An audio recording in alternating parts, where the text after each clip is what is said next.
Você está ouvindo o podcast do Economia Mainstream.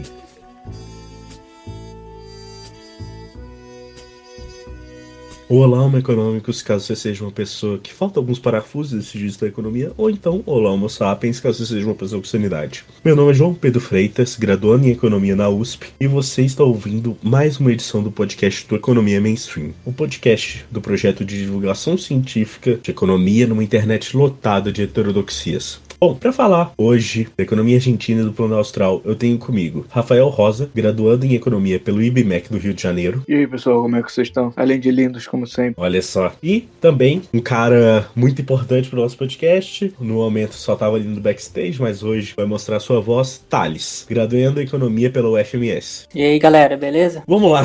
Como sempre, para entender o contexto que um plano econômico surge, o porquê ele tem determinadas características, é extremamente importante a gente entender o contexto histórico. Então, pessoal, se vocês puderem contar para mim um pouco do contexto histórico argentino no momento antecedente à criação do plano austral, para a gente conseguir entender o que vai levar à criação efetiva desse plano, seria ótimo. Então, João, excelente colocação essa sua. A gente tem mesmo que entender a história, né, para poder entender o que estava acontecendo na Argentina. Apesar do Plano Austral ter sido lançado só em junho de 1985, a história mostra pra gente que esse contexto ele é muito amplo e começa pelo menos 11 anos antes do lançamento do plano, com a morte do então muito popular Juan Domingo Perón, eleito democraticamente pelo povo argentino em 1973.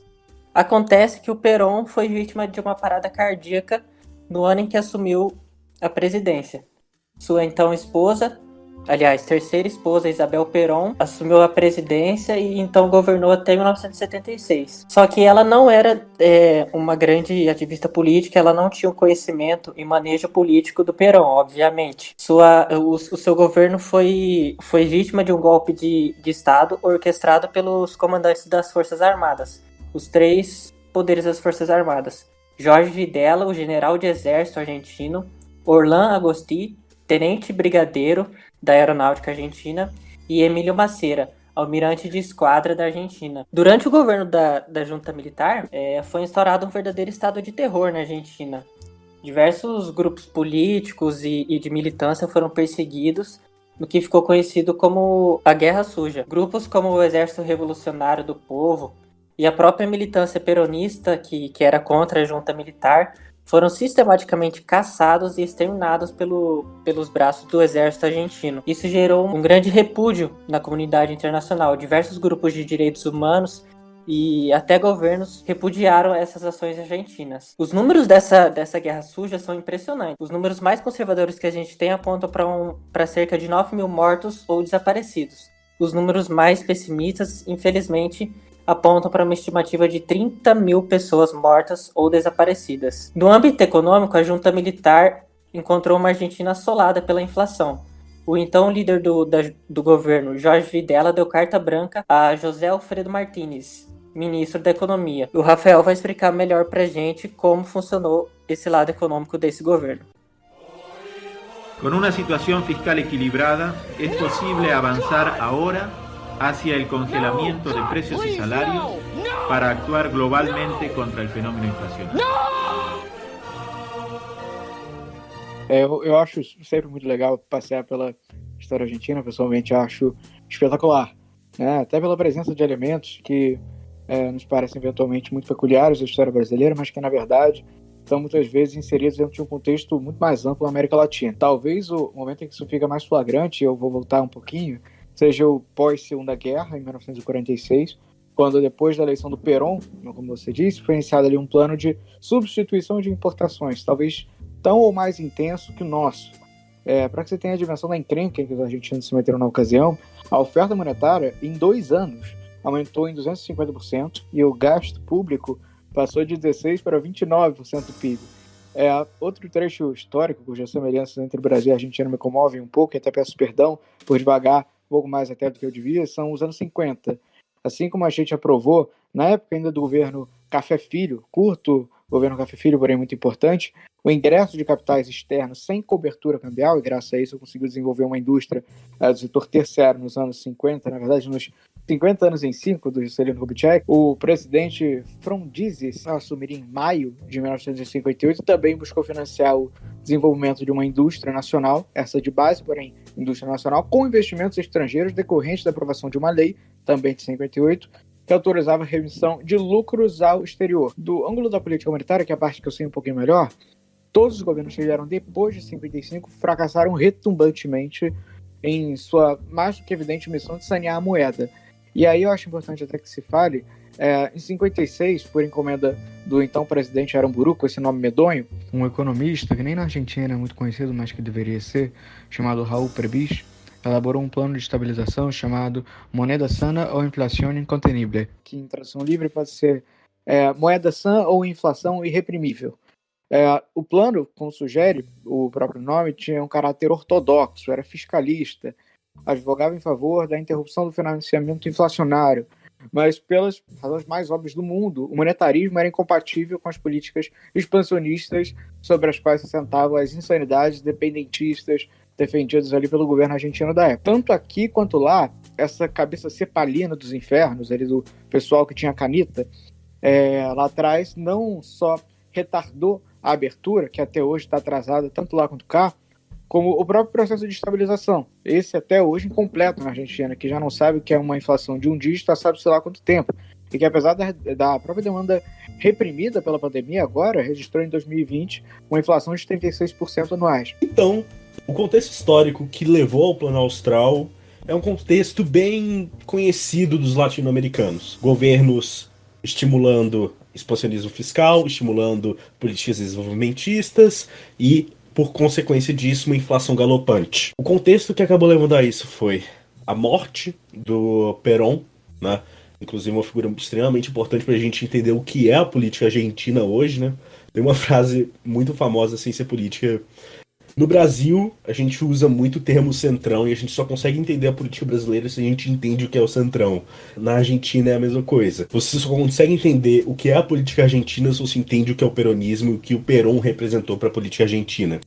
Assumir a vice do Perón, Isabel Perón, seu governo não é muito bem sucedido, ela não tem o traquejo político que Juan Perón tinha, e assim assume um governo que é composto por uma junta militar, um governo extremamente opressivo, e que vai iniciar essas políticas que o Rafael mencionou e levaram a uma inflação ainda pior do que o que a gente tinha. Ok, a gente está com essa situação na nossa frente. Inflação galopante, governo militar. O que vai acontecer agora? Con una situación fiscal equilibrada, es posible avanzar ahora hacia el congelamiento de precios y salarios para actuar globalmente contra el fenómeno inflacionario. Então, João, o que vai ser o estopim da democracia argentina vai ser a Guerra das Malvinas. Na verdade, os 2 últimos anos da ditadura argentina são extremamente importantes para a história da Argentina na década de 80, porque é nesse tempo que ocorrem as Guerras das Malvinas. A gente tem que entender que o povo argentino era um povo extremamente machucado. Ele tinha problemas econômicos, tinha problemas sociais e agora tinha problemas na política externa. Muito mais criado pelo orgulho militar. Os militares precisavam muito ganhar essa guerra para recuperar o orgulho argentino e a confiança do povo argentino em seu governo, porque eles já estavam no poder há 6 anos e não tinham feito nada pelo povo argentino. A guerra, então, nada mais era do que um desespero patriótico de assegurar o governo militar argentino. O que se sucedeu desse desespero foi um total desastre para as forças argentinas. O governo militar viu uma grande derrota, tanto para o exército quanto para o seu lado político. A Inglaterra praticamente dizimou as forças argentinas. Isso acabou mergulhando a Argentina numa crise sem precedentes. Uma espiral de crise política, econômica e social surgiram na Argentina, que apenas 14 meses depois teve sua primeira eleição democrática em anos. Com as eleições argentinas, Raúl Alfonsín foi eleito pela União Cívica Radical. Alfonsín era uma figura extremamente importante.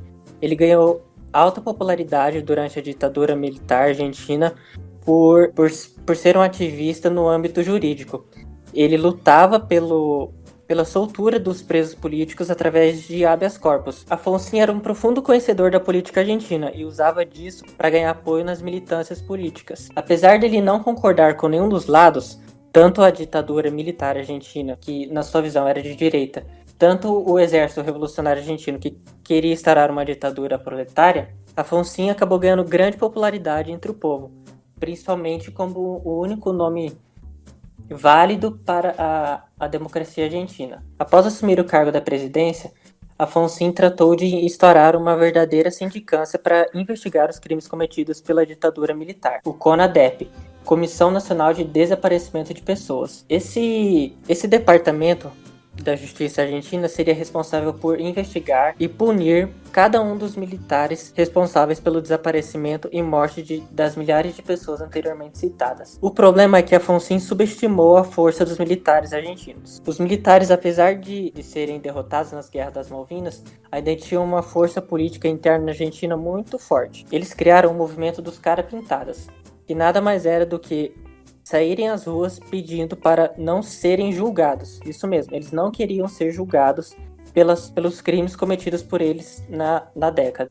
Acabou que Afonso teve que recuar ante os militares e passou 2 leis. A lei do ponto final, que paralisava todos os processos contra todos e quaisquer militares acusados de crimes contra a população argentina, incluindo tortura, sequestro, assassinato. Ele também passou a lei da obediência devida, que tornava impune militares abaixo do cargo do oficialato de coronel. Isto é, qualquer e todo militar que tivesse uma patente menor do que coronel não podia ser punido, pois dentro do exército a gente tem um código de ação chamado obediência devida, em que mesmo não concordando com as ordens, o oficial de menor patente deve obedecer à ordem dada pelo seu superior. Nem preciso nem explicar como essas leis absurdas e totalmente sem sentidos para um contexto de democracia foram rejeitados pela população. Milhares de pessoas saíram às ruas, marchas aconteceram e organizações de direitos humanos nacionais e internacionais rechaçaram Afonso. Infelizmente, isso nada adiantou. As leis passaram com ampla maioria no Congresso e entraram em vigor apenas 3 semanas depois de terem sido apresentadas. Na economia, Afonso tratou de tentar recuperar o que foi perdido durante a ditadura militar, e é o que o Rafael vai explicar pra gente. Então, antes do Rafael entrar na questão do Plano Austral e da política econômica argentina do governo do Afonso, só recapitulando aqui para o ouvinte. Então, democratização argentina, num contexto em que acabaram de acontecer a Guerra das Malvinas, a população estava extremamente revoltada com o governo da junta militar, e assim acabou levando a redemocratização. E em sua primeira eleição presidencial, o Afonso vence e assume o governo argentino. Nesse contexto, ele tenta jogar com um monte de interesses, tenta passar uma série de leis extremamente absurdas que levaram a revoltas da população e revoltas de entidades de defesa dos direitos humanos também, e isso acabou derrubando a popularidade dele.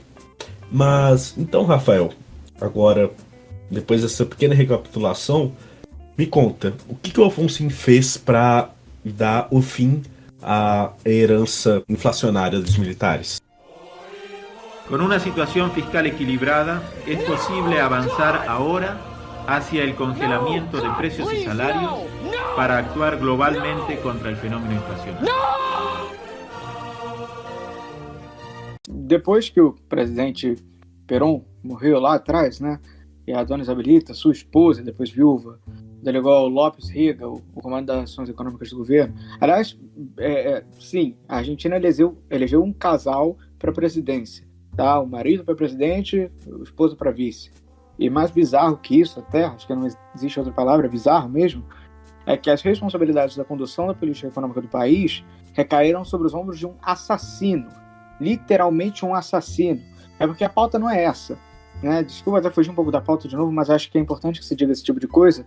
O senhor Rega era literalmente assassino, esteve entre os membros fundadores da Aliança Anticomunista Argentina, um grupo de extrema-direita de extermínio, literalmente de extermínio.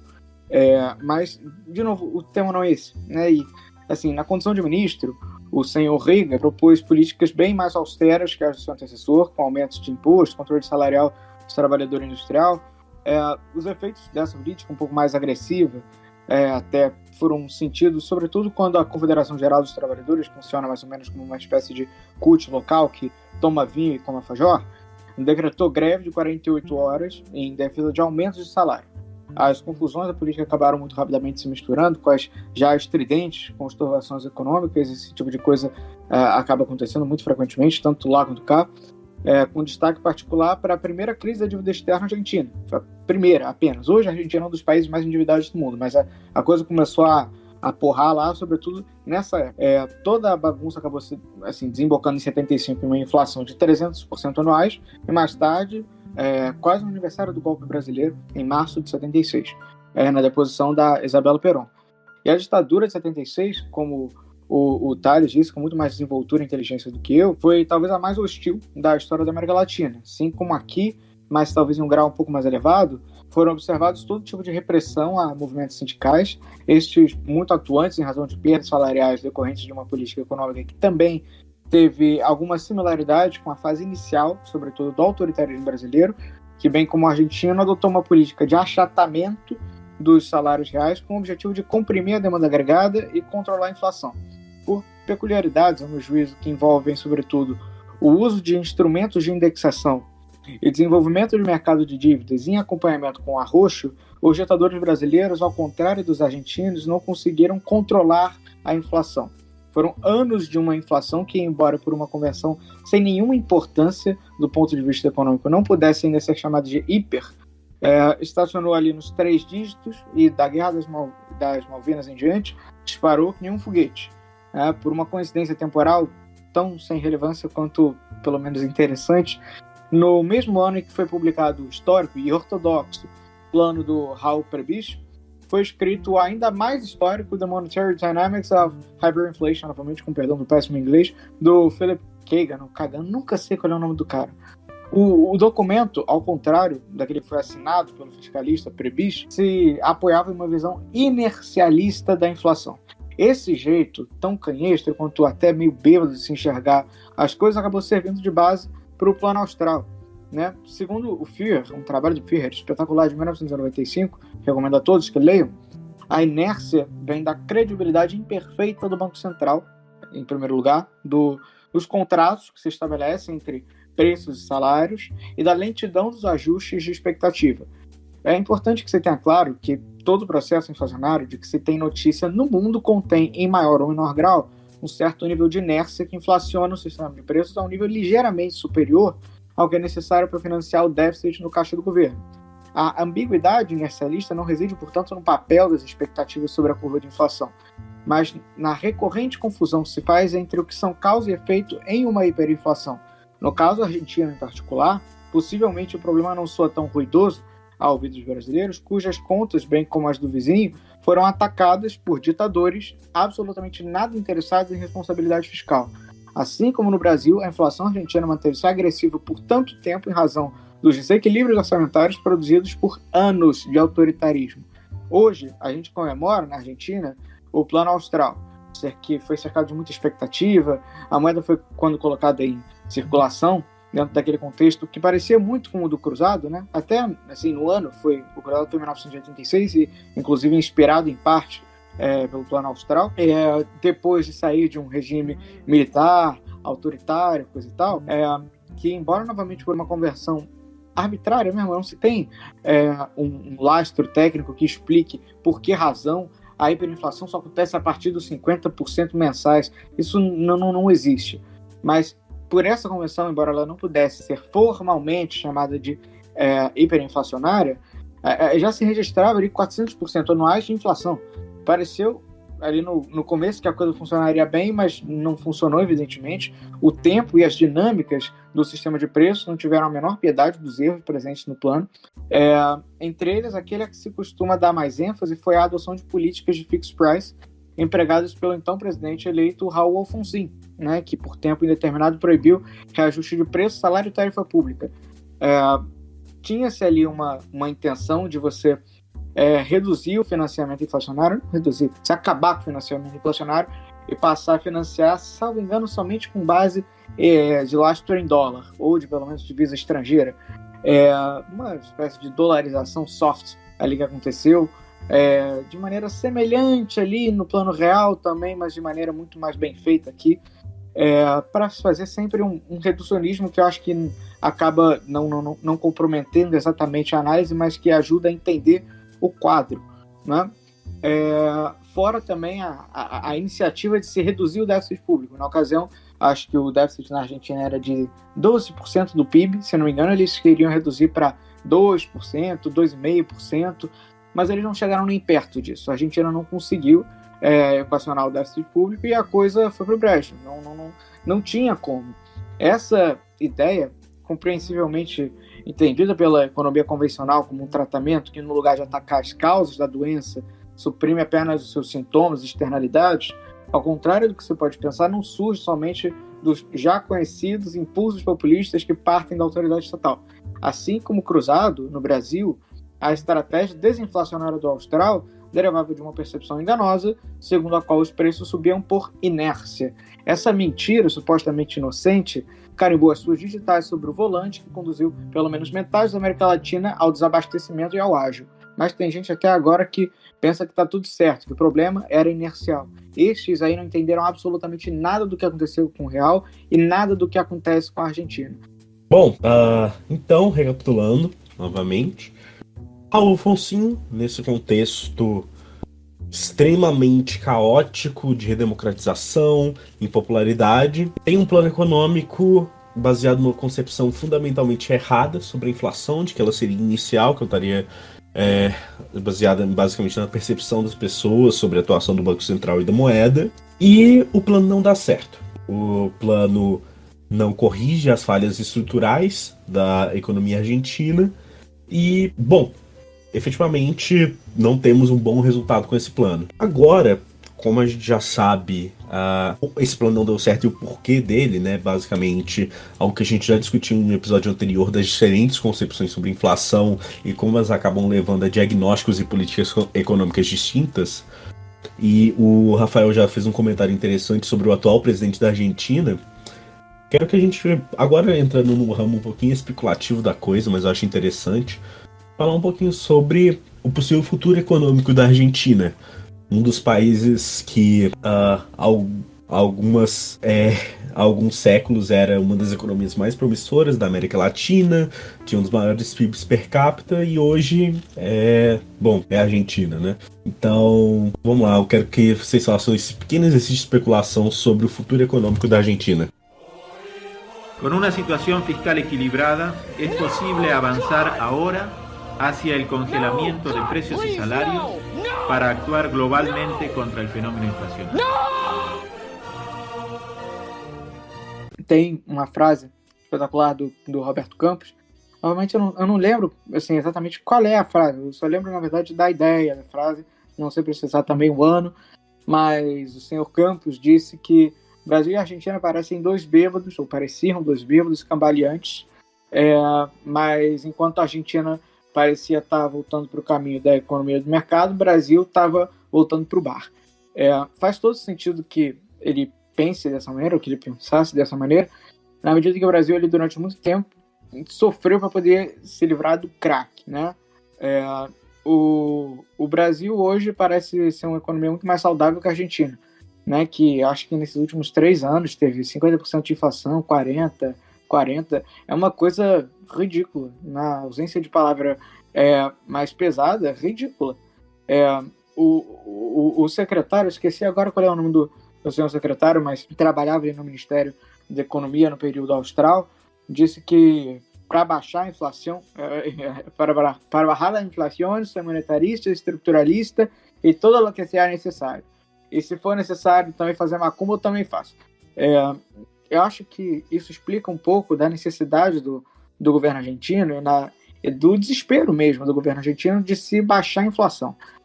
Mas isso não será possível enquanto o diagnóstico da inflação for esse aí que se observa.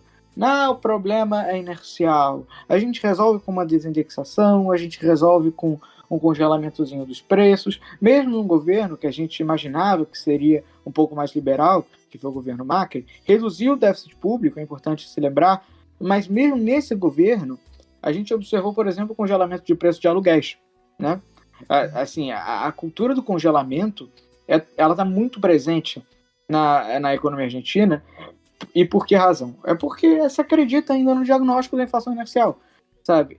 Eu estava outro dia comentando aqui em casa, eu gosto muito de neurologia, verdadeiramente adoro neurologia, e assim, um dos sintomas de tumor cerebral, por exemplo, é dor de cabeça, né? Só que ninguém, quando sente dor de cabeça, logo pensa, putz, cara, tô com um tumor no cérebro, porque dor de cabeça é a coisa mais comum do mundo. Você pode ter dor de cabeça para tudo quanto é tipo de disfunção ali que se tem no organismo.